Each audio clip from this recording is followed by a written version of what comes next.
Well, hello there, friends, lovers, and thank you for joining us. Hi. Yes, somebody was doing the hand wave earlier. Yes.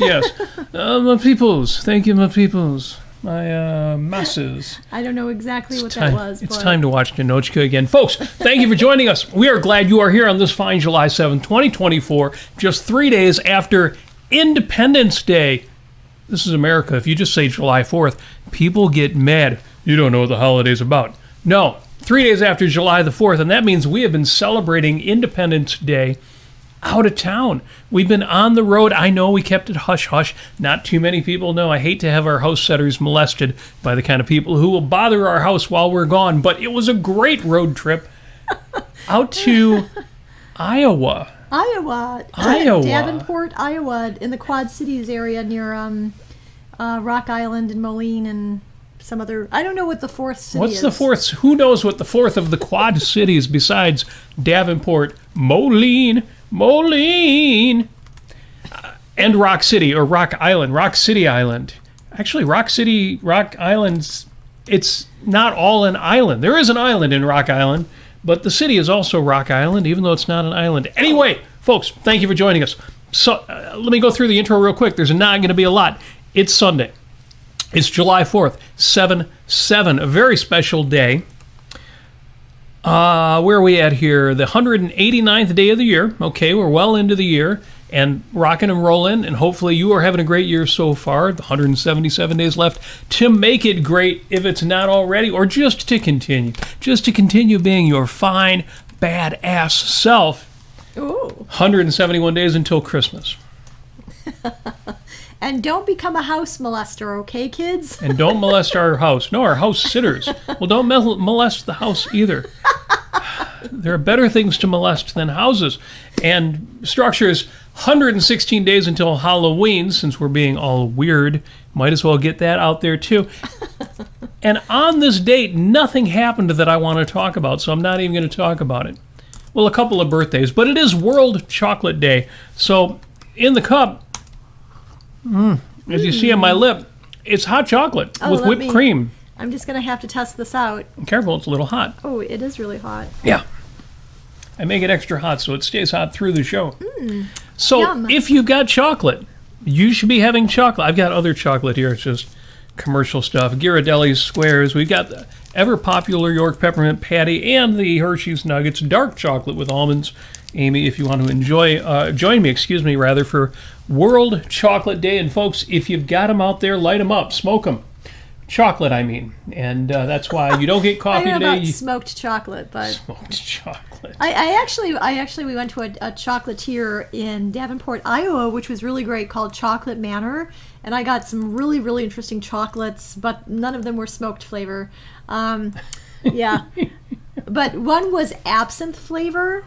Another one was rosemary, and there was, of course, a kind of like a chili pepper one, but it was in the shape of a Buddha, which was really funny. I don't understand why, but yeah, it was great. So if you ever find yourself in Davenport, Iowa, Chocolate Manor, go to the Chocolate Manor, and they'll give you make all of your chocolate dreams come true. You'll get chocolates you can't get anywhere else. You know, my favorite chocolatier is in France, Z Chocolat, or Z Chocolate, and you should, for a special occasion, go to Z Chocolate, look them up on the internet, and get chocolate. But Chocolate Manor had things that not even Z Chocolat has in France. So yes, that was very, very cool. The other on this day I've got, well, let me save that. Let me save that one and go through the birthdays real quick. It's George Cukor's birthday. No longer with us. He passed away in 1983, but the director of the Philadelphia Story, The Wizard of Oz, My Fair Lady. I didn't know The Wizard of Oz and My Fair Lady were directed by the same director, but they were. It's also, and for people who are still alive, Ringo Starr, happy birthday, 84 years old. Wow. That kind of living large, don't come easy, so to speak. My cover of that actually is out on Facebook. Ringo Starr is 84 years, and he's still rock and rolling. One of the other great birthdays today, but somebody who pulled away from being a world-famous and wonderful movie star, but we love her, is Shelley Duvall. She is 75 years old today. And the final birthday that I've got to celebrate today is Robert Anson Heinlein, Robert A. Heinlein's birthday. Wow. Of course, no longer with us as well, but it is the birth date of Robert Heinlein. We've had some fun sharing Robert Heinlein quotes. Robert Heinlein is one of those folks who, when people say, name 10 books that influenced you, name 10 people who influenced you, always makes the list for me. Heinlein, of course, influenced himself, or not influenced, maybe influenced, inspired by Ayn Rand. So some of the quotes that we had from Robert Heinlein could just as well have been out of an Ayn Rand novel. But others are almost hedonistic, and I love that combination in Heinlein, even though I don't regard myself as a hedonist or even an Epicurean. He helps us indulge that side of ourselves and not be intrinsicists or repressed. Well, didn't he also, was it he who said hedonism is no fun? That was actually Richard Bach. Oh, that was Richard Bach. Author of Jonathan Livingston Seagull. Yeah. They were both influences on me, and some of their quotes do overlap. The last quote we offered you from Robert Heinlein was, "Your enemy is never a villain in his own eyes. Keep this in mind. It may offer a way to make him your friend. If not, you can kill him without hate, and quickly." And that, apropos of our discussion, that, all the evil people out there, they know they're evil, and they're just evil people. And, of course, in that conversation we were having, that included almost every politician out there is willfully evil. He has no ideals. He doesn't believe any of the things he says. Love that quote from Heinlein, and I believe he's right. There are exceptions. There are some people out there who know, yeah, I'm the bad guy. It's rare. Your enemy is never a villain in his own eyes. Keep this in mind. It may offer a way to make him your friend, and if not, you can kill him without hate and quick. Now, obviously, I am not recommending, Heinlein probably wasn't recommending, that you literally go out there and kill all of your enemies. Many of our enemies, quote-unquote enemies, are political enemies, workplace enemies. No, you don't go out there and kill them, but you do what you've got to do to protect yourself from the impact of people who are malicious. Love that one. And Heinlein was saying that well before, as we mentioned previously, Heinlein's razor, the idea that never attribute to evil that which can be explained by stupidity. Mm-hmm. And Heinlein has several quotes in that regard. I think I might have the other one of those. Oh, yeah, the other one, which was, incidentally, Heinlein said this 40 years before Heinlein did. Never attribute to malice that which can be adequately explained by stupidity, and never underestimate the power of human stupidity. The last bit, occasionally he can be cynical. I mean, there's kind of George Carlin's side there. For example, if you wonder, was Heinlein totally like Ayn Rand? He did say, and with Heinlein it's hard because, like Ayn Rand, it's often his characters and his stories saying these things, and they reflect different sides of Heinlein's personality and not necessarily his explicit beliefs. But Heinlein is quoted as saying, "Man is not a rational animal, he is a rationalizing animal." So, a bit of cynicism thrown in there, but generally, despite a lot of his explicit statements, he's clearly an optimistic person. Even though he didn't explicitly call himself that. In fact, he said, "Don't ever become a pessimist. A pessimist is correct oftener than an optimist, but an optimist has more fun, and neither can stop the march of events." I don't know if he himself would have said he is a pessimist. I don't think so. But yes, he regards himself as an optimist by will, by choice, and the only conflict I have there is I think the optimist is correct oftener than the pessimist. So, happy birthday, Robert Heinlein, and that's all I've got for On This Date. Folks, if you've got others, bring them on and feel free to share them. I've got to go right to the chat because I did label this episode as a random show and Ask Me Anything. Well, it looks like we have a correction. Jim Ashley on Facebook Good. says, what does Jim say? Wizard of Oz was directed by Victor Fleming. Oh, my source was wrong. Well, that's what I get for not double-checking things. Thank you for that, Jim. I appreciate that you have corrected us in that regard. I'm going to look that up afterwards and get a few more details about what I was wrong about there. Incidentally, Paul, who is in the chat, has mentioned The Wizard of Oz several times in conversation, and I realized I have not seen that in so long that I'm overdue. The sense of life of that film is mixed, and it's not quite my universe, but it's unquestionably an incredibly well done film, and the characters are all charming. And I'm due to watch it again. I need to give that another watch, even if it was in fact Victor Fleming who directed it and not George Cukor. Cool. So thank you for that. Now, in an Ask Me Anything episode, you always wonder, well, really anything? So the very first comment, we've got to give him credit for being first in the chat. Robin Heron says, "Can you tell me about your bunny rabbits?" I can talk about my cats for hours and hours, so I can imagine you can talk about your bunnies for 5 minutes. And go. And here we go. So I'm going to think you might be, between the two of us, the one to answer the question. Can you talk about your bunny rabbits? Okay, so we haven't actually had a house rabbit for probably more than 10 years at this point, unfortunately, but... it's actually been a little less than 10 years, but it seems like forever. Gesundheit, Robert. Yeah. I mean, if I'm reading my Facebook posts right, where I have pictures of Dolly in 2015. Yeah, so a little less than 10 years. But yes, it's been a long time since we've had house rabbits. But for the 15, 20 years before that, our only house pets were house rabbits. Yes. And we love bunnies, as you can probably tell from my Facebook feed. Maybe Robert's Facebook feed too sometimes. But domestic bunnies, wild bunnies, just seeing them in nature, it's all good. So what a bunny is, let me tell you what a bunny is first. A bunny is a prey animal, but a very intelligent and wily and clever animal. So I think they're the next species on the evolutionary chain that will become cognitive soon. After human beings, it'll be bunnies. Yes.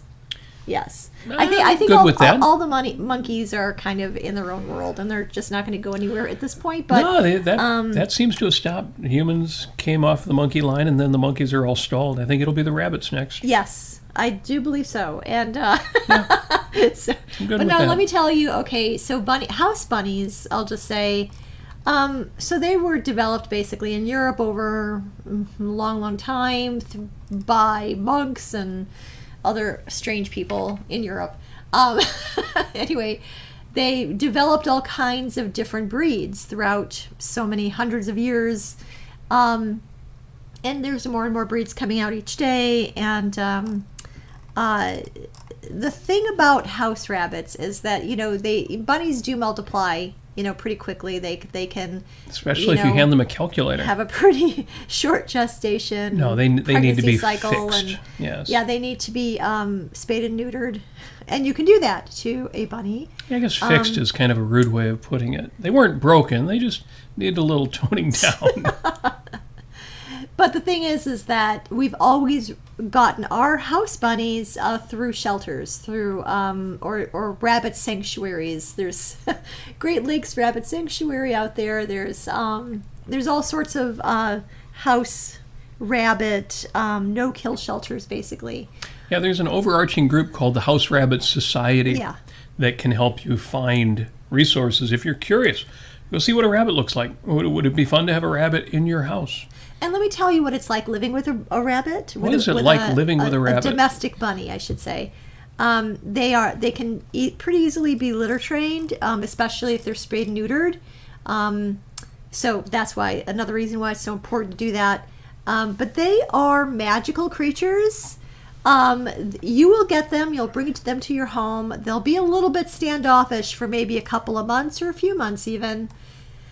But slowly and ever slowly, they will basically get under your skin. They will get into your heart. They will be the first thing that you think about every day. Because they will exhibit such traits of cuteness, from flipping over on their sides and sleeping. And some bunnies will even give you kisses. Actually, Dutch bunnies will give you. Our last bunny was a Dutch bunny, and she was out of this world, adorable and lovable, and the sweetest thing ever. And so yeah, some bunnies will give you kisses. That's really wonderful. Some bunnies will not. Some bunnies will just be extremely glamorous and absolutely stunningly beautiful. And when you look at them, you just can't stop looking at them. They will train you on how to be their servant. And they're, like I say, they're extremely intelligent. They're excellent trainers, training human beings for a very long time now on how to handle them and what they like and what kind of pets they like and what kind of food they like. They can each bunny, actually kind of independent of what kind of breed they are, has their own personality. So, yeah. I could go on. You could, I'm sure. But that was probably about as much answer as Robin was looking for there. You can compare bunnies to cats in some practical ways. Yeah. The litter training No, and veterinary care and things, but they're a very different animal. And bunnies do something that no other pet does. They hop. and they binky. They dance. when they dance, it's a miracle to behold. So they are better than every other pet. They run faster than your eye can keep up with them. Now, the reason I also can't resist mentioning this is because we were a bit slighted by the great, very admirable Jonathan Honig. Oh. Or as Yarn Brooke likes to say, Jonathan Honig. Jonathan Honig did a book on Can You Really Love a Dog? And it was his book about pets. And he got excerpts of statements from Ayn Rand, who was a cat lover, and Leonard Peikoff, who was a dog lover, wrote some things specifically for this book. And so I asked him about this. He had guest spot on Yarn Brooks' show, and I said, we have rabbits, and what do you think of all that? And Honig was very dismissive about rabbits. Oh, yeah, rabbits don't have the intelligence some people for this to understand. Apply. So I always hate to say, it's rude to just say Jonathan Honig is wrong, but Jonathan Honig is wrong. Rabbits are the best, and that's all I'm going to say about that. I'll just say, a lot of people don't understand. They've never lived with a bunny. They don't know how to live with a bunny. They don't know what bunnies are capable of, the intelligence they exude. They know what time it is. They know when they need to be fed. They know how to get you out of bed. They are extremely clever, and that's what I'm saying. Yes. Now, moving into the chat here, Race Jacobson says smoked chocolate and milk brisket. If we're talking about chocolate on beef, that's bizarre to me, but there is mole sauce. Yeah, on so chicken. Chocolate on chicken, so I guess chocolate could go on anything. Yes. I'm good with that. Again, for anybody who might have missed the opening of the show, it is World Chocolate Day. I'm drinking hot chocolate, not coffee like I almost always do. No, it's hot chocolate today. So again, if you got chocolate and you needed a reason to bust it open, like you really need an additional reason to get into your chocolate, do it. Make it happen. And Cadbury is yummy too. Blasphemy. Ooh, Robin says blasphemy. I don't know what that is in relation to. Probably because people are throwing around their chocolate preferences, which is good. Christopher Smith says flake. That's so European. Does anybody in America, maybe in Canada, know what that is? Yeah, you could actually buy British. Them on Amazon. Yeah, and we have places locally where they do sell European and British chocolate. So we can get... And it's so weird. It doesn't taste bitter enough. It tastes a little too milky. But it's because in America we're used to a slightly more bitter milk chocolate, not just the dark chocolate.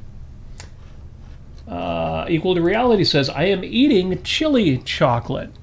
Yes, now, I had that yesterday. Amy had chili chocolate from the... In the shape of a Buddha. Chocolate Manor. I rubbed its belly before I ate it. Coincidentally, Equal to Reality. Well, but... If you've seen the film Chocolat, which we've recommended many times, yes, the French film, well, it's English language. One of the secrets of her hot chocolate was chili powder. So right. There you go. You can do that. You can buy basically a Lindt, Lindt chocolate bar with chili in it. It's just a little spice added to the chocolate. And then the creaminess kind of tempers the feeling of spice or of heat. So, it's good. It's probably not my favorite. Honestly, I really enjoyed the the absinthe chocolate. It's basically like an absinthe liqueur. And it was kind of, how that's licoricey. But it wasn't very strong licorice. But it tasted more of like a liqueur in a chocolate kind of casing. And then the rosemary was absolutely crazy because I felt like I was eating chocolate and Thanksgiving dinner at the same time, which was a very interesting feeling and sensation. So go for that variety. Change things up. What was Ayn Rand's favorite candy? well, the Godiva chocolate, Godiva and it was chocolate. specifically the it was basically like it was like the chocolate seashell that was open, and inside of it was sort of like this ball of chocolate hazelnut filling. I don't know if you can actually buy those anymore, but I know Godiva chocolate has stopped. Our usual supplier is no longer doing Godiva. They changed to another brand, the Barnes & Noble bookstores that are local. Yeah. So we've got to find out. We'll look it up. Yeah. The film Caveman keeps coming up in the chat, starring Richard Starkey, Ringo Starr. Whose birthday is again today? I don't know if I've seen Caveman, but if I did, it would have been back when it first came out. I think before Ringo was even married to Barbara Bach. Or was it Catherine Bach? Somebody tell me in the chat. So I don't have to look it up, because I'm going to keep reading the chat here. Apparently I outraged Christopher Smith, says, reminds me of Feynman talking of extraterrestrials, saying he thinks it's more likely PyTorch did terrestrial irrationality. I have no idea what that means. So I'm just going to leave that right there. Yeah. Oh, we do have an answer about the Quad Cities. It's Davenport, Moline, Rock Island, and Bettendorf. Bettendorf, of Yes. course. How could I leave out poor Bettendorf? Of the 2 nights we saw fireworks while we were there, Bettendorf is where one of them was. Yeah. So there we go. Excellent.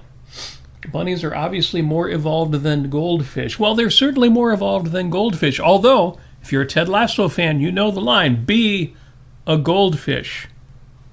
The premise of that line was, if something bad, tragic happens to you, and, excuse me a second here, be a goldfish. And he's, why be a goldfish, coach? Well, a goldfish has got the world's shortest memory. 8 seconds later, it can't remember what just happened to it. So be a goldfish. In other words, let things go. Don't brood. Don't let them stew in your mind. I can't believe I made that mistake. I can't believe I failed at that thing. No, be a goldfish. Let it go. Move on to the next thing. It turns out somebody fact-checked that, and it's not literally true that a goldfish has an 8-second memory, but I don't care. The phrase makes the point, and I'm still good with it.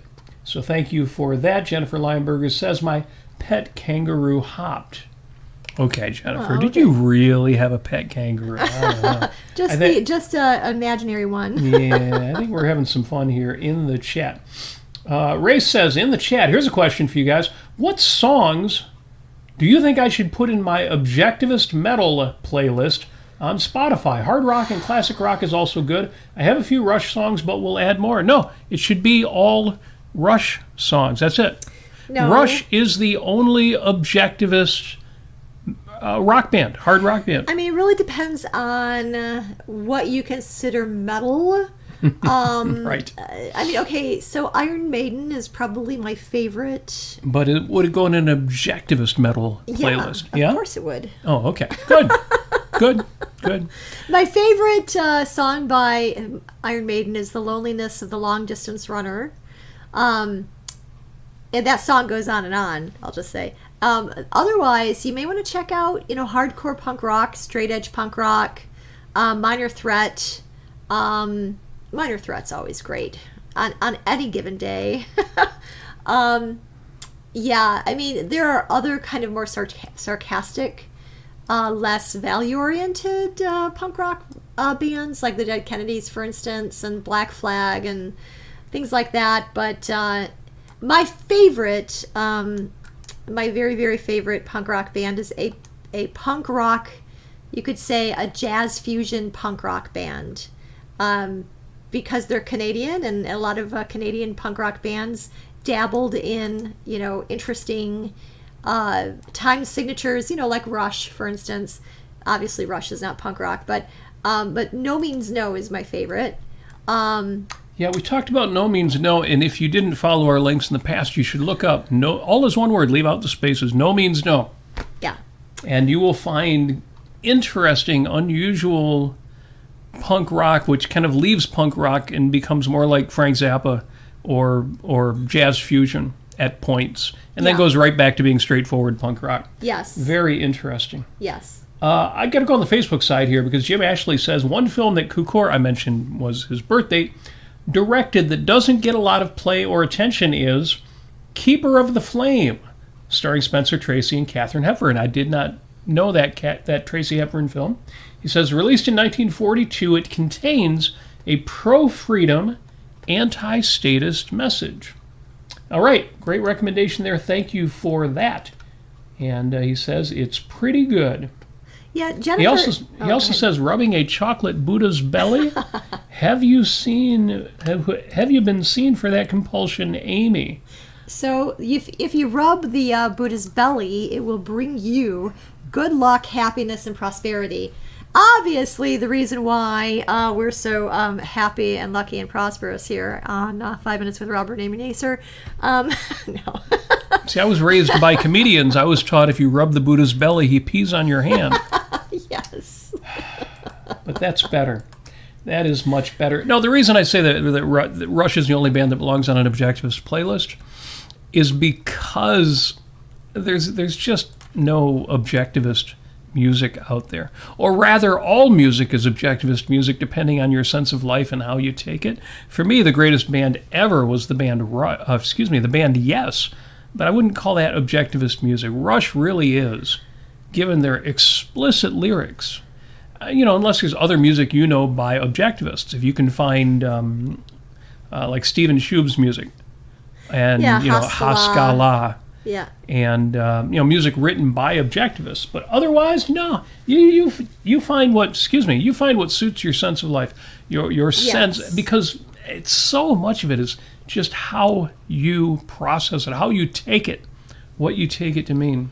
Yeah, how you see the world and what that feels like, and now with how do you sense that? Yeah, I mean, given my age. My workout playlist is, classic rock from the 70s and 80s. You can't. There's just albums that are all killer, no filler. The first couple Led Zeppelin albums, the first Boston album, obviously the two greatest Rush albums, Moving Pictures and Permanent Waves. No songs that you skip. It's just everything is awesome. Wrong, by no means no. Okay. You'll have to look that one up because I'm sure you don't already know what that is, but okay. Cool. Yeah, or gosh, I mean, anything by, like I said, anything by Minor Threat, you can just go through it. Yes. Now, where did I leave off here? Something about bunnies being more evolved than goldfish. Let me go back where I left off here. Linda Chocolate is great. Linda Chocolate? Is that Lind Chocolate? Lint. I wonder if that got spell corrected to Linda. Yeah, I'm sure. I don't know. Oh, no, she did correct himself there. Yeah, Lind is good. You know what's good from Lind Chocolate? L-I-N-D-T. Lind. I know it's Lind Chocolate, but Lind is, I'm going to say something blasphemous. And I will respond with profanity when you all inevitably give me pushback. But Lind makes a good white chocolate. Oh, gosh, yeah. I love white chocolate. Yeah. And okay, you know what? Come at me, bro. I love white chocolate. White chocolate isn't chocolate. I know white chocolate doesn't fit some definitions of chocolate. It has cocoa butter in it. It has stuff from the cocoa bean. Yes. And besides, it's white chocolate. It's right in the name, man. No, I get it. I understand. By some definitions, white chocolate isn't even chocolate. But if you're going to get stuff from Lindt, get the assortment that includes a few white ones. They are damn good. Yes. Yeah. Let's see. Oh, Catherine Bach. Thank you, Ray's Jacobson says, Catherine Bach was Daisy Duke from Dukes of Hazzard. Yes, thank you for straightening me. You're right. And as soon as you say that, I realized, yes, of course, Barbara Bach was Mrs. Ringo Starr. So very, very cool. When I pick songs for the playlist, I'm looking for songs with lyrical themes that match our philosophy. They have the right sense of life. Yeah, again, that's why for me it's the band Yes, but at the same time, depending on how you interpret it, it's very woo, very mystical, and explicit lyrical themes. Yeah. The only ones that match up are explicitly objectivist bands or objectivist adjacent bands like Rush. You're right. Iron Maiden is big and bold and heroic and often very explicitly individualist. So maybe that's what you're looking for. Yeah, and I mean, you can also categorize things not even necessarily by what lyrics they have or anything like that. So what I did was I put together a playlist recently that has the bunny hop type of rhythm shuffle. So back in the 50s, I forget exactly who did this, but there's a song called The Bunny Hop, and it went dun dun dun dun dun dun dun dun dun dun dun dun dun hop hop hop. So it's you've got your right foot out, dun dun dun dun dun, then your left, dun dun dun dun, and then you go backwards. You go back. Actually, no, you go forward, back, and then hop forward 3 times, and then you kind of repeat. Anyway, I put together a playlist, and I don't know if you know any of these songs, but there's a song called What She Said by the Smiths. Lyrically, it's pretty cynical, but gosh darn it all, I love the guitar work, and I love the rhythm, the shuffly rhythm in the song. All right, Don't Get Me Wrong by the Pretenders. You may have heard of that. There's also a great shuffle song called Blank Generation by Richard Hell and the Voidoids. And the penultimate bunny hop song of alternative music it's called I Will Dare by the Replacements. Great song. Anyway, there's more. But anyway, I categorized these songs together for that bunny hop shuffle sound. Anyway, there's an idea for you. Yeah, you're going to find in sense of life terms and often explicit lyrics, if you are, when you talk about objectivist music, if you're the kind of objectivist where you get the metaphysics, yeah, and you kind of get the epistemology, sure, you've studied it, you get it, you understand the ethics, you understand the aesthetics, the art. But what really matters is politics and what's going on today, and we're at the end of the world and things are being destroyed, and what I really care about is I've got to figure out how to get all those statists out of office, and the left and the right, and they all suck.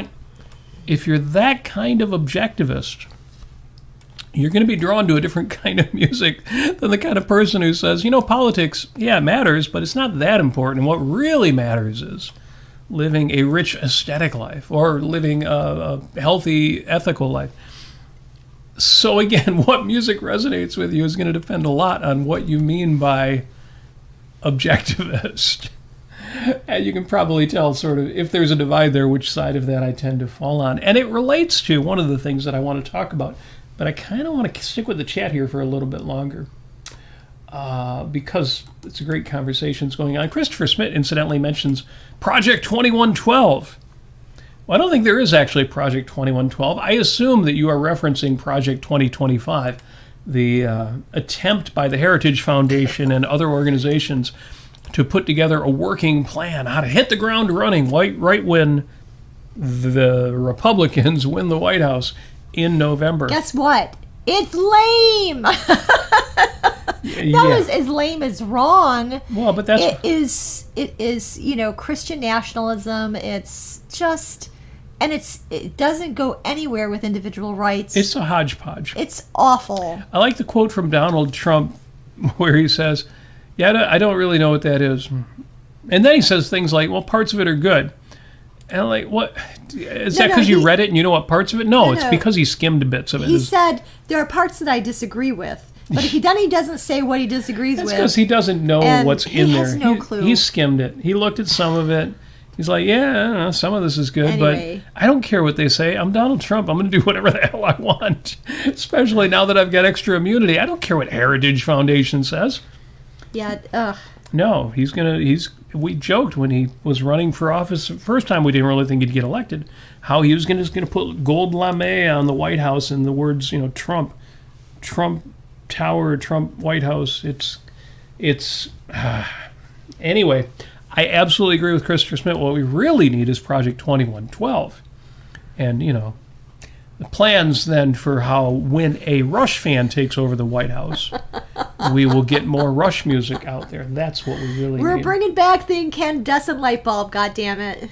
Oh, man. Yeah, take out the restrictions on Edison light bulbs. Absolutely. Oh, man. Yeah. Dale's in the chat, and he says, that's the advice for following in ballroom dancing. Be a goldfish. Let the lead do the thinking. Yeah. Yeah, except of course, if you're a gal dancing with a guy who has no idea how to dance. It's funny because that advice still holds. It just doesn't quite look the same. But yes, absolutely. It can be hard to lead from behind or to lead from high-heeled shoes. Very good, Dale. Thank you for that. And, Matt Humphreys is recommending, and this is a good idea. He says, check out Yngwie Malmsteen. Very classically influenced metal guitarist, frequent supporting player Emilio Martinez is an objectivist. If you're not friends with Emilio Martinez on Facebook, cool. you should be. And it's fun because he doesn't do the rock star thing. He could easily fashion an image of heavy metal bass player. He was a six-string player. Lately he's been playing fives. But, low B-string, heavy metal, hardcore, long hair, looks the part. But it's funny, not funny, it's fun. Because he's actually, you get the total picture if you're friends with him. He's also a salesman for Lenovo. And there are pictures of him, selling laptop contracts and doing his day job. And then he completely takes all the time off from that and goes and tours with Yngwie Malmsteen. And he's not, he's not in small clubs like we are with Ron Toole and the Capitalists. He's out there with Yngwie. So, yes, he is hardcore and yet at the same time enormous fun. Thank you for reminding us of that, Matthew. Too cool. Oh, I just scrolled too far. Where was I? Oh, here we go. All right. Robin says, I like Muse. That's on my list of bands I've never listened to, but I've been told I need to check out if you like somewhat intellectual bands, but also with a progressive bent. It's funny because Yes is my favorite band, so people tell me all these prog rock bands I should like because I like Yes, but there's a lot of modern metal prog that is just not my bag. It's angular and kind of ouchy. Kind of ouchy. Kind of ouchy. And it doesn't, you know what, you can't replicate John Anderson of Yes. That man is, I love him so much, and I actually got him to hug me one time, which I still feel to this day. Yes, there is that too, yeah. Apollo Zeus says, I like Richard Halley. Richard Halley's good, except he's only released 4 concertos, so I heard something about a 5th one, but who knows what happened with that. Oh my gosh. Yes. Somebody, Christopher Smith mentions Pellegrino. We actually saw Mark Pellegrino yesterday in the on movie. Netflix. On Netflix in the newest we saw Beverly Hills Cop 2 or whatever it was, or Beverly Hills Cop, whatever it was. It's the newest one on Netflix with, of course, Eddie Murphy, and it had, what is it? Is that Judge Reinhold. Reinhold. And some other people. Kevin Bacon was in it too. Pellegrino got shortchanged, and from some of the blog posts he did, I think he had a bigger part, and then it kind of got cut down to a fairly small part. But it's especially strange when you see him play somebody really tough and malicious and menacing. Yeah, thug. Similar role to the much lighter. I guess they were both light films. Similar role to the devil? The dude. No, in Big film. Lebowski. Big Lebowski. Yeah. And if you've met Mark Pellegrino in person, he's the nicest guy getting ever. Together with him last year was so great. He's got that look of intelligent benevolence on He's his just face the all nicest time. guy you'd ever want to meet. So when they hire him to play a thug, it's just a hoot. I've got to say, Beverly Hills Cop 4, Axel F. Yeah. I mean, it was better than Beverly Hills Cop 3, but that's not saying much. Actually, there's a funny reference to Beverly Hills Cop 3 in the script of the movie. You remember when they're looking over Axel's record and the things that happened. Oh yeah, well back in 1988, we got to hear this happen, and then in 92. Oh yeah, 1993. Yeah, the less said about that, the better. And the joke is they're saying it about something that happened presumably in the cop's life, but what they're really doing is ripping on the reaction to Beverly Hills Cop 3. So that was a funny little Easter egg in there. Yeah, there were little things that were clever in the movie. But I got to say it was only okay. It was okay. I'll say this on the if Bad Boys Ride or Die is a 10, I give the newest Beverly Hills Cop 7. Yeah, we might have mentioned we watched Bad Boys Ride or Die, and then after seeing it, we went back and watched all the previous ones, and Ride or Die was good. It might have been the best in the series, but it was at least as good as the first one. Whereas Beverly Hills Cop is not as good as the first one. It's maybe as good as the second one, probably better than the third one. Yeah, I really enjoyed Bad Boys Ride or Die. But, with that kind of movie, yeah, if you love Eddie Murphy or Judge Reinhold, you're going to watch the film anyway. Actually, Judge Reinhold has a very, very small part in the film. Yeah. The very, very likable character that he plays, unfortunately, goes through hell in the film, and there's not a whole lot of him in it. But, yeah, it had its moments. Worth seeing if that's your bag, your thing. So, cool with that. I'm going to jump to the end of the chat just to work my way backwards a little bit because I want to make sure I'm au courant, that I am current and trendy. But let me know what I have missed here, Amy, if you see that. Oh, there's a lot going on. I just absolutely love this. Gosh, I mean... Tell you what, I'm going to jump to some of my text here real quick. Okay. This came up on Facebook. Especially because we've got so many objectivists in the listening audience, people who are advocates of the philosophy of Ayn Rand, who are individualists and advocates of reason. Because Nick, who is a young man, is kind of positioning himself as a motivational speaker or life coach, that kind of advice that he gives. He says, but he asks a question, and this is interesting. Folks, tell me what you think of Nick's question here. On the whole, are people's individual lives really as bad as some people would have you believe? Is it really such a rare thing to be generally cheerful, appreciative, and optimistic for tomorrow? Now, when I hear a question like that, my first response is, what on earth would make you think that people's lives are bad? People in general, the average person. And yet, there's so much of that out there. My God, we're surrounded by pessimism and I'll just negativity. say that I don't know where Nick is from. I don't know where Nick is from. I don't know who. Geographically? Yeah, who is Nick? I don't know.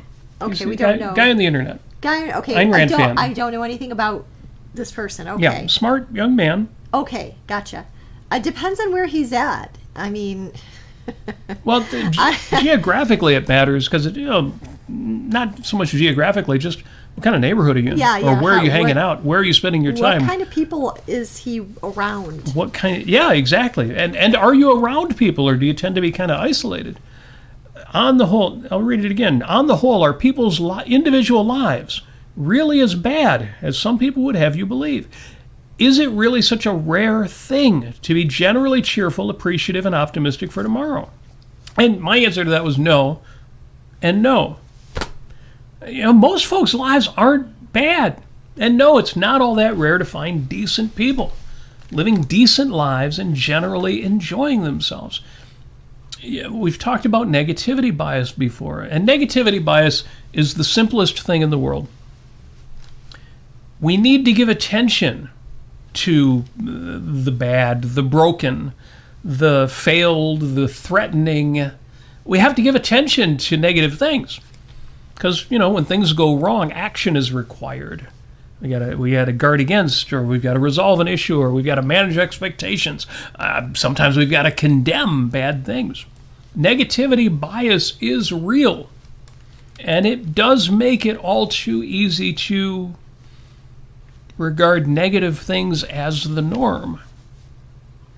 But negative things in life are necessarily the exception and not the norm. If they weren't, we couldn't survive, much less thrive, the way we have throughout history, and in modern times more than ever.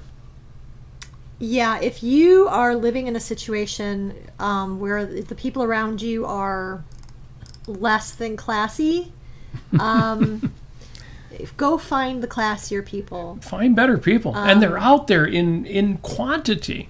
Yeah. Yeah, I mean, I'll just say, like I say, I don't know where Nick is coming from or what his context is, but I grew up in, I mean, philosophically technical term is white trash. I grew up around that. I grew up around... Born and raised in South Detroit. That doesn't exist. It's called Lincoln Park. It's gotten a lot better around there now, but Everything does. back then, in the 80s, which Hard was wonderful, times. wonderful, at least on television. It was really hard for me to to exist in a town with narrow minds and lots of hypocrisy And very little hope. and very little hope. People coming up, long lines going to the lottery machine, long lines, at the liquor counter. So I mean, I worked at a convenience store at one point, and there was a lot of that going on, and I would see it, and my mom would play the lottery. Thankfully she was a recovered alcoholic, so thankfully she wasn't drinking or anything like that. But I mean, you just saw it everywhere. So many people who are alcoholics, so many people just living hand to mouth. I mean, and we weren't that well off. We were getting the government blocks of cheese and things like that, and I've got the free school lunch slip and all of this, and it was pretty depressing in that way. And there are communities like that near just about every big city out there, and in some big cities out there. And the trouble is, when you live there, it feels like that's the world, and you know better. Yeah. You can drive out to the suburbs, you can drive out, just get out of your own neighborhood, and you see better things.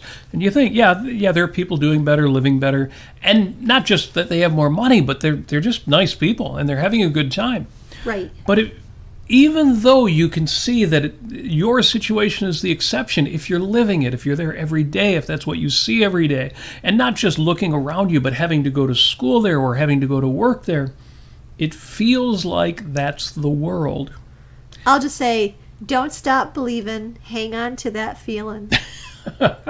And even more take that bus going anywhere. And even more than that, even if you live in a reasonably nice situation, and it's not just about neighborhoods, it's your whole life situation, but even if you're there, but you choose by choice to be mentally in a bad neighborhood. Yeah. What do you mean mentally in a bad neighborhood? If you spend all of your time focused on the negative, all of your time focused on what's wrong, all of your time focused on evil, or not even evil, but just bad stuff, it leaves you feeling, even if you know better, even if you know the statistics, it leaves you feeling like that's the world and there's very little hope. So I totally get it. Right. Yeah. But that negativity bias, that situation bias, can be defeated. There is a way to get out. And look at small ways to change your life. Ask yourself, what do you do every day? Take some inventory. Where's your focus? Do you eat ramen noodles and cheese sandwiches that are microwaved? Do you, drink, pop by the 2-liter? Do you, I'm listing off things I used to do as a teenager. Do you eat bad, cheap pizza? Never eat cheap pizza, man. For a couple dollars more, you can get really good pizza these days. Nobody should be, I'm not going to name brand names, but nobody should be eating cheap pizza. Yeah. Nobody should be living that way. It'll ruin your sense of life. Yeah, but ask yourself how you can bring a little bit more brightness and positivity to your life, to your everyday life, and act on it. I'll just say that, because it's if you are living around people who are not the classiest, it's important to do things for yourself and to go out there and find, go to the hang out at the library in the rich part of town. That's always a great idea. Or go, whatever. What you got?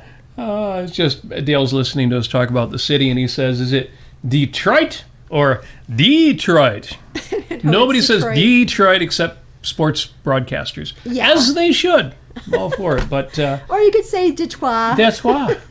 Well, it's funny. In Southeast Michigan, we have places and street names. They're based on French because there was a big French footprint here in Southeast Michigan. Yeah. So occasionally we'll get like Siri or GPS will pronounce street names in the funniest way. Well, the thing is that if you look at the spelling of Gratiot, it's Gratio. Gratio.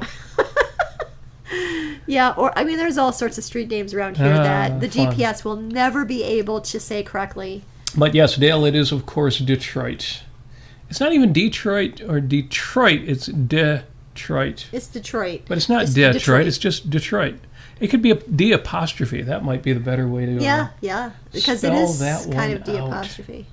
Yes, and Gardy 309, my keyboard player, says, "But I like cheap pizza." If you like cheap pizza, if your favorite pizza is one of the brands that happens to be willing to, sell a $7 pizza, or is it still $5? I don't know. Then I say go for it, absolutely. And it's funny, I'll occasionally buy, even worse than that, I'll buy frozen pizza. Not because it's good pizza, but because it's something else. It's not pizza. It's frozen pizza. It's a different product. It's a totally different category. And it fits in there with things like White Castles. It's just every now and then you get a craving for it. So believe me, I am all for that. Now Apollo says pop or soda. I say soft drinks, so I don't say pop or soda. I say pop. Oh gosh, it's pop. Yeah. Or I'll say soda pop.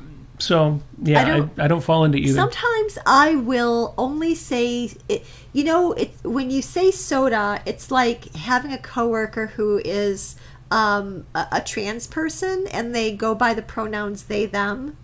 And then I have to remember, like, if I'm around people who are not from around here, I'll say soda. That's true. I'll say whatever I got to communicate. There's only one answer that's unacceptable. And it's the Southern answer when people will say, "What kind of Coke do you want?" Because I always wonder if the answer is Coca-Cola. In other words, if the answer is Coke, what do you say when somebody says, "What kind of Coke do you want?" It's like somebody saying, "What brand of Kleenex do you want?" Yeah. What if the answer is Kleenex? So, the only one that's unacceptable. Oh, I got to get over to the Facebook side. Sorry, I've got a long comment here from Jim, which is telling me see more so I can read the rest of it. He says, "I worked at a convenience store too for 16 years, and I know what you're talking about, all that lottery stuff and the general sense of life that people such as those you're talking about seem to exhibit can be depressing if you see a lot of it and take notice of it." I get that because I worked in fast food for 16 years. 16, just like Jim. And in fast food, you get great customers, great people, a lot of elderly people, a tight budget, and they're buying inexpensive food. They'll come in the morning, have their coffee. But you also get the riffraff, including a guy who pointed a gun at me once. So, yes, a mixed bag there. That's a long story. I'm not going to explain that one. It's more fun to leave it unexplained. Yes. Oh, you mentioned pronouns, so of course Race now says, "I tend to just not use pronouns when I'm around trans people, especially they, them trans. This whole pronoun fussing." Yes. I'll just say it's only a hard. thing because of the English language. You don't have this in Finland. Well, I didn't know that. I've always... You don't have it in any Romance languages because everything has a masculine or feminine article. Yes. I mean, it's like that. That's extraordinarily. Yeah, and I'm kind of with Race on that. If I know somebody who is transsexual, a word that I still like better than trans, or any other, hey man, take a walk on the wild side, whatever it is. If you've got a name or a pronoun you prefer I use, and you're cool about it, you're reasonable about it. I'll do my best. I'll probably screw up, but I'll do my best. Right. It's when people tell me you have to use this word about, I'm not going to do it. It's Even if I tried to do it, I couldn't do it. My brain shuts down, and I'm just going to use your proper name. I'm just going to say your name. I'm not even going to bother with pronouns in your case, and I'm going to talk about you using your proper name, even though it sounds strange to say. James went to the store, and James did this, and James did that, and James, and without using the hardest part of this is conjugating the be verbs, because you can say they are. It doesn't sound right. You could say they is, because it's really singular. It's a great point. If you're going to use they singular, shouldn't it be they is going to the store? Yeah. And anyway, it's hard. It's really difficult, because you're not just using different him, her pronouns or anything like that. It's a different conjugation. So keep that in mind. Don't and we do have, we have trans friends who are wonderful people, and I know that they would forgive us if we didn't get it right. Well, the trans objectivists we've known have had the attitude of, this is my issue, not your problem. And they don't put anything on anybody. Yeah, no They have pressure. no expectations in that regard. Yeah, no pressure. And I would even say, they could push back a little bit harder than that, because if people care about you, they're going to try to be reasonable with you. But in a way, that's exactly the right approach. I don't expect anybody to do anything special for me just because I am, heterosexual. Just because you're the most interesting man in the world, you don't expect people to call you your Majesty. There's just... Yes. Yeah. So we have a few things that I'm kind of picking out of the chat. Yes. What here. else is in the chat? I've been skimming. I can't read everything. Although I've been trying. And I'm really trying to follow this, although what do you got? It's hard. Okay, so Jennifer says, I have no idea what evil people actually think, LOL. Or even if they think, yes. Well, I mean, oftentimes what they'll think is blankety blank, that's their fault, Well, that's the biggest thing. Or Yeah, blankety blank, that's not my problem. Read Stanton Samanow, Inside the Criminal Mind, because they really regard themselves not as the perpetrator, but as the victim. And often that's because, given a hard childhood or bad knocks, they were the victim. And we've talked about this before, too. Young people who go through hard times, bad parents, vicious school situation, lots of bullies, whatever it is, they were the victim. Then they get to be teenagers, and they get to think, well, what am I going to do about all this? And they're still the victim. They're still getting beat up, whatever it is. And they get to be adults. And some people say, the buck stops here. I'm not going to be like my parents were. I'm not going to be like the bullies were. I'm not going to be like that, criminal who stole my car. I'm not going to be like that. And there are other people who make the transition not from victim to thinker. They make the transition from victim to perpetrator. Yeah. This is the way of the world. And if that's the way the world is, I'm just not going to lose at this. They used that logic for the villain in the film last night. Yeah. And the idea that, look... I was shot up, I lost my family, my wife divorced me, and I was sick of being the good cop. So I find it's a bit... when I'm the bad cop, it actually pays better. It was... Kevin Bacon was in that role. That was very interesting to see. Yeah. But yeah. Sorry, spoiler alert. Sorry about that. Anyway, somebody... the plot of that's one of the weaknesses of the film. Is it's obvious from when you meet each character exactly what's going to happen. But yeah, it's very James Taggart. Look, it's not I who made the world this way. It's not my fault. I couldn't help it. It's just the way the world is.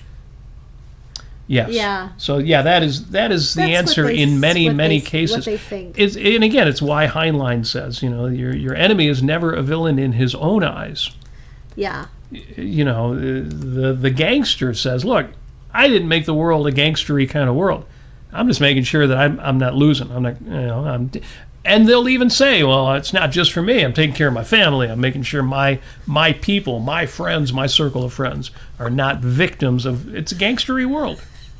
So we got a funny thing here. And so Race says, Kevin Bacon playing a pig? Oh dear. Look, you're going to go picking on Kevin Bacon, the original Footloose man. But I'm bumped. Thank you, Race. All right. Jennifer gives us a nice little piggy emoji. Also, Brian's actually in the chat, Brian Cross, and he says, as an old fogey, I, like many people, like the classic rock from when I was young, but I have made an effort to listen to current pop music, and every year I still find songs I enjoy. Brian, please put those songs in the chat, because I have a hard time finding anything that's current that I like. You know, it's funny because I'll do the same thing, but then when I find current music I like, it's not mainstream at all. Right. So it still ends up being like alternative stuff that that I'm never going to be able to recommend to mainstream people or hear in clubs. Nobody's playing The Joy Formidable in a club. No. Nobody's playing Hot Hot Heat in a club. Maybe OK Go, but maybe not. Probably not. I think they're still around, but yeah, it's really difficult. It's difficult. But you know what else is difficult? It's politics. You know what? Politics, did you know? Politics is difficult. And so Alex says, or Equal to Reality says, F politics, we are screwed either way. Well, and then I'll just tell you what Greg then recommends. He says, The Planets by Gustav Holst makes music to watch politics by with the political audio turned off. So you can always put on Fox News or CNN or whatever you watch on the BBC, and put The Planets on and turn the audio off. That sounds like kind of like fun, actually.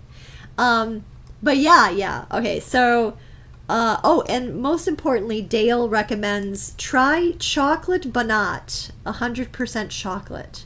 100% chocolate. 100%. So there's no milk or sugar in it? Just a crushed up cocoa bean? I don't know. It sounds like the stuff they make at Greenfield Village. Yeah. When they just roll out warm chocolate beans. Do they put like spices in it or anything like that? Or like cinnamon or... I can't even imagine that. Yeah. Anyway, I have it down in my notepad here. So you'll probably think it's pretty lame that I'm going to open this 60% Ghirardelli here and... Oh, 60%. How nice. It's so crunchy and dark chocolate. Well, at 60, it's kind of semi-sweet. It's like eating chocolate chips. Yes. That's always fun. You know, when you were a kid and you would always, your mom would buy the bag of chocolate chips and you'd be like, I'm just going to sneak some out of that bag and eat some just like it is. At least that was me. Now... I think we've said everything we wanted. We've answered a lot of what's in the chat. We mentioned some Robert Heinlein quotes. I'm going to read a couple more real quick. Because any one of these we could probably do a whole episode on. For example, a woman is not property, and husbands who think otherwise are living in a dream world. Now, to me, that would be a nightmare. But I get the idea. We went to Greenfield Village today to kind of let me see this. Recover our or get back into our kind of stuff after traveling. Yeah. And they had a Votes for Women booth set up. Yes. It's always fun when the suffrage girls are doing their thing and they're making little ribbons that they pass out and the little rosettes. The little rosettes. And it's weird to think back. There was a time when, women couldn't vote, but we're also at this public place, and at one point I see there's two charming little children running around their parents, and I look up their parents, and there's this guy, kind of dark-skinned guy, and I can't tell what his wife looks like because she's covered in a cloth bag. Yeah. She's got the full burqa going on. Yeah. It's 84 degrees out. No, it was hotter than that. It was full sun. I don't understand. So I prefer Robert Heinlein, who says, a woman is not property, and husbands who think otherwise are living in a dream world. Now, I don't know. These folks may well have answered that, my husband doesn't make me do this. These are my beliefs. This is what I think people should do. It's in accordance with Scripture. I don't care. Either way, it was just a horrible thing to see, and I feel so sorry for those children having to see that going on. Well, I'll tell you what, and then I actually mentioned this to Robert. I said, I'm glad to see there are actually a lot of Muslim people who come to Greenfield Village and the Henry Ford Museum, and I'm glad they do. so that they can absorb some of the culture that we have. And, eventually, things hopefully will get better, and, women will become women, and their husbands, hopefully, and their children will become less conservative as, socially conservative as they go on, to put it that way. So, yeah. Anyway. Jennifer says, I would rather die than wear that. That's the right attitude. It should be inconceivable. No. We should be enjoying our lives. We should be loving these lives. Robert Heinlein says, everything in excess. To enjoy the flavor of life, take big bites. Moderation is for monks. I love that. He also, and this reminds me, of course, of an earlier quote, but he says, yield to temptation. It may not pass your way again. Well, temptation, what do you define that as, and by what context, and what kind of, what's your value hierarchy there? But temptation, it's such a Christian word, and it's such a word that falls outside of anything that I even think about. How often do I think of sin and temptation? Zero. I think of rationality. I think of honesty. I think of what's good for myself in the long term. But I like that quote because what it's telling me is to say yes. When you come across something unusual or something that you've never done before or whatever it may be that is exciting or maybe a little bit thrilling or maybe even a little bit scary, say yes. Say yes to it. As a matter of fact, Kirk Barbera, who is an objectivist in Austin, he wrote recently, I think on his Facebook wall, about an experience he had. Let me see if I can't look this up real quick. But there's an organization or an app. It's the idea that you can go out and meet strangers at a restaurant for friendship. And so it's sort of like an eHarmony for friends. You kind of take their quiz, you figure out what, you put in what you like, you find other people who might have the same interests, and you go out and you meet these perfect strangers who have some of your same interests, and you actually have fun with them and strike up a conversation. Let's see here if I can find what that is called. But yeah. Oh, in the meantime, Robert Heinlein, I think, was paraphrasing the earlier quote from Oscar Wilde, who said, the only way to get rid of a temptation is to yield to it. Resist it, and your soul grows sick with longing for the things it has forbidden to itself, with desire for what its monstrous laws have made monstrous and unlawful. Love that. Yeah. It's so even though it only makes sense because we know we're not hedonists. Right. We're not just acting on whim. For the hedonists out there, that would be the worst advice in the world. Yes. So Kirk Barbera, he went and signed up for this thing called timeleft.com. So TIME and then left, LEFT.com. Timeleft.com. And it says basically, dine with 5 strangers all matched by our algorithm every Wednesday night in your city. That sounds really cool. Maybe we should do that. That would be interesting. I wonder if it would be more successful than the other ones we've tried. Like what? Well, like the Mensa dinner I went to. Oh, it would be better than that, I think. Or the atheists group. I think it'd be better than that, I think. Sorry, Mensa. Sorry, atheists. Maybe we gave up too quick. I don't know. No. Yeah, so... And you go to this thing, timeleft.com, every Wednesday evening in your city, strangers meet for a dinner. Will you join us? Sign up to join 5 folks. And then it gives you a time left to register for the next dinner, 1 day, 4 hours, and book your seat, or you can download the app. Kind of go in there and find all the yes fans. Yeah. Well, go there and find all the no means no fans. Actually, that would not work. Because it turns out if you go to a concert of the rock band Yes, you get all kinds there. Well, I can't believe half of those people are Yes fans. Hopefully the algorithm or their formula will say, okay, the classier Yes fans. Yeah. Not the heavy drinker Yes fans, not the pot smoking Yes fans. Time left is bringing out the time puns. Race says, "There's not time left. Got to run to Whole Foods." Of course, time THYME. Yes. But anyway, that's the idea. Say yes to unusual circumstances and adventures. Yes, and I'm going to wrap this up with Paul's comment because he says only EVs are allowed in the Whole Food parking lots. Wasn't Whole Foods Mackey's supermarket? Yeah. They are not. I get it that it's a joke, but they're not even liberal enough for. They're just not. And one of the themes that I intended to cover tonight, maybe I'll postpone it, put it off till another show. There's an expression that has come up in a few articles I've read lately because of what's going on with Biden losing his mind.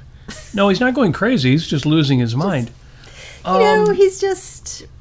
And Donald Trump is Donald Trump, which is... he's just... there's an expression that used to be used, and it still is sometimes, and it's coming up again. The center won't hold. Oh, right. And the premise is that the extremes are taking over. Well, I disagree with that in a lot of ways, and I thought about spending some time justifying that because I think it's an important concept, especially for those of you who are realists, and by that I mean optimists. But I'm not going to do it tonight. I'm going to postpone that. Yeah. Point is, the center will hold. Proof of that is in the fact that Joe Biden got elected president. He was moderate, center, not extreme. People said no to the extremes. They don't want Saunders to be president. They don't want AOC. They didn't elect Bernie. They could have had Bernie. He was on the... Yeah, they could have elected Bernie. They don't want Bernie. They don't want Alexandria. Or Elizabeth Warren. They don't want Elizabeth Warren. Sadly, they don't want what they thought were extremes on the right. They didn't want Ted Cruz. They certainly didn't want Paul Ryan. Right. No, the center, sadly enough, will hold. The extremes are loud. The fringe is big and bold and splashy and makes the news and has an outsized impact. I don't mean to minimize the threat. But on another day, I will make the point that the center will hold because it will. Short way to put it is everything's going to be all right.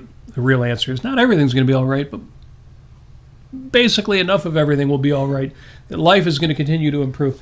Let me just leave that there. Yeah, and we can talk Joseph more. K. is in the chat and says, how is Robert Garmong settling back in the States? I was just going to mention He's settling in well. It's hard for me to say. We just visited him. We did see him all 3 of the 4 days that we were down there, though. Just for a couple of hours each and day. He seems to be doing great, seems to be loving it. And, he's got his son with him. We did all sorts of things together. Yes. And, best I can tell, he's settling back just fine. It's very early days. Eventually he's going to be down in Austin, and that's where he will really settle in. But he's at his mom's place, and it seems to be going really well. And he's still also accepting support from the kindness of strangers or the kindness of people who know him and GoFundMe.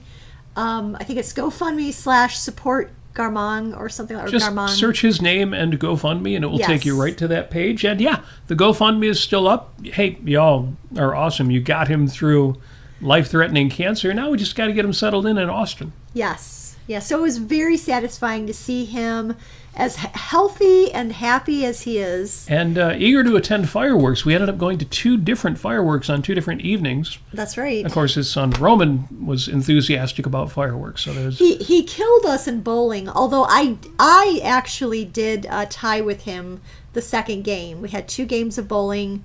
Robert killed us on the first. But, so it was interesting. That's true. Roman's birthday party was in an entertainment center, for all the video games and stuff, but also a bowling alley. And we bowled for the first time in over a decade. I can't say it went well. 3 digits were not reached. I think we got better because, at the very end, all 3 of us got strikes. Which was amazing. Which I think that was my only strike in both games was that very last frame. Oh, me too. That was fun. Great fun. And thank you for asking. Yes, things are going well. It's very exciting that he's back in the States. Yes, he's back in the saddle in the States.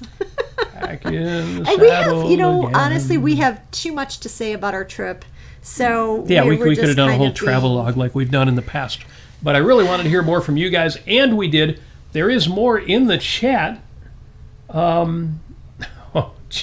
Jim says, your Mensa story would be interesting, Robert. I'd love to hear your observations of people at that dinner would be. Supposedly, the people at this dinner are in the upper 2% of IQ in the country. And they've actually been tested out. This is not just... I didn't go with Robert at the time, but I kind of wish I did. Maybe we should go just for kicks. And I think it's a case of, but the really smart people aren't looking for other smart people. They've probably already found them. And they don't need to join an organization of high IQ types. They're just out there. It's kind of like I sometimes say in objectivism, we need to just get out there and live objectivist lives. Yes. It's great that we can get together, and it's probably a difference is that I really love and admire many of the people in the objectivist community. But we got to get out there and live this stuff. That's the most important thing. That's why I like talking to you all, is because I know you are the kind of people who are interested in that too, versus some other groups that not so much. So, yes, thank you for asking, Jim. I actually have some interesting stories about that whole thing that I may or may not share in future podcasts, but thank you for mentioning that. He also said, isn't it fun having a gun pointed at you, Robert? The 2 times I had an unconcealed gun pointed at me weren't the most scary experiences I've had in my life, but they were anything but fun. Well, it's hard to say. Maybe one of the most scary experiences in my life. It was a robbery at one of those. Remember I mentioned I spent 16 years in fast food in one of those restaurants, and it was kind of scary. It was almost more scary because I was the restaurant manager at the time, and very early in the conflagration, the assaulter, the perp, had me go into the walk-in refrigerator, and then had the cashier actually, get in the money, and then he left. And what's scary about it is not that I felt threatened, but that she would be threatened. This was a gal that I was working with. Yeah. I was young, but she was even younger. So that was kind of the scariest part of it, was I hope he doesn't do anything to her.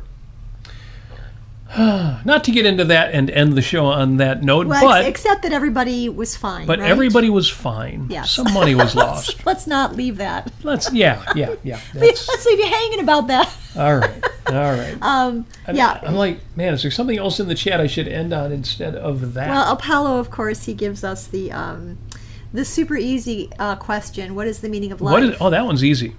Life is a process of self-generated and self-sustaining action. The meaning of life is more chocolate. Thank you, Mr. Binswanger. It really does come down to chocolate and coffee. I mean, sex too, but you take care of those 3 things in your life and everything else will come together. No, seriously, what is the meaning of life?